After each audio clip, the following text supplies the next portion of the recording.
రాష్ట్రంలో 194 model schools ఉన్నాయి. వాళ్ళు అవుట్ సోర్సింగ్ పద్ధతిలో అక్కడ పనిచేస్తా ఉన్నారు. గంటల ప్రాతిపాదికన పనిచేసేటువంటి ఆ మోడల్ స్కూల్ టీచర్స్ కు జీతాలు అందుతలేవు. ఆ జీతాలను అందియాలని చెప్పేసి టీఆర్ నిజం నుంచి అడుగుతా ఉన్నాం. ఎందుకంటే మంత్రులు కానీ, ముఖ్యమంత్రులు కానీ, ఎమ్మెల్యేలు కానీ ఒక్కరోజు మీరు జీతాలు లేకుండా ఒక నెల మీరు ఉంటారా? వాళ్ళ 6 నెలల నుంచి జీతాలు లేకుండా ఎక్కడి నుంచి వచ్చేసి ఆ పిల్లలకు, పేద పిల్లలకు విద్యా బుద్ధులు చెప్పేటువంటి టీచర్స్ కు జీతాలు రాకపోతే వాళ్ళ కుటుంబాలు ఏ విధంగా ఉంటాయో ఒకసారి ఆలోచన చేయాలని చెప్పేసి ఆ అవుట్ సోర్సింగ్ పద్ధతిపై పనిచేసిన టీచర్స్ కు వెంబడ జీతాలు చెల్లించాలని చెప్పేసి వాళ్ళ పక్షాన టీఆర్ నిజం నుంచి ప్రభుత్వాన్ని డిమాండ్ చేస్తున్నాం సార్. ఇంకోటి ఏంటంటే అక్కడ పనిచేసేటువంటి అవుట్ సోర్సింగ్ పనిచేసే కంప్యూటర్ ఆపరేటర్స్ కానీ, అటెండర్స్ కానీ జీతాలు లేక 6 నెలల నుంచి వాళ్ళ కుటుంబాలు చిందర వందర అవుతానే వాళ్ళకి ఎమ్మటే జీతాలు అందియాలని చెప్పేసి టీఆర్ నిజం నుంచి అడుగుతాను.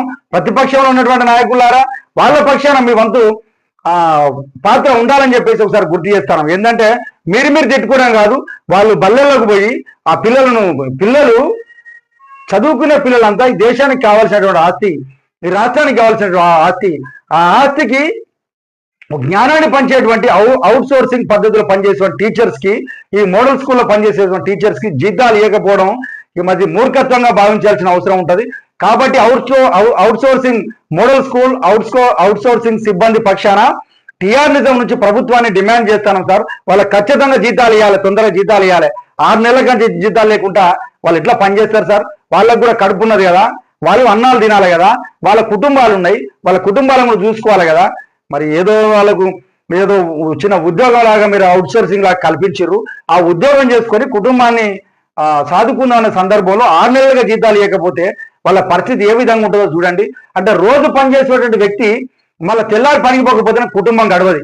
అట్లాంటిది 6 నెలలుగా మరి వాళ్ళు ఏ విధంగా భరిస్తారో ఒకసారి ఆలోచన చేయాలని చెప్పేసి ముఖ్యమంత్రి గారు దీనిపై చొరవ చూడాలని చెప్పేసి టీఆర్ నిజం నుంచి అడుగుతాను. వెంబటే వాళ్ళకి జీతాలు మంజూరు చేయాలని చెప్పేసి ఆ కుటుంబాలను ఆదుకోవాలని చెప్పేసి మోడల్ స్కూల్స్ అవుట్ సోర్సింగ్ సిబ్బంది పక్షాన టీఆర్ నిజం నుంచి ప్రభుత్వాన్ని డిమాండ్ చేస్తాను సార్.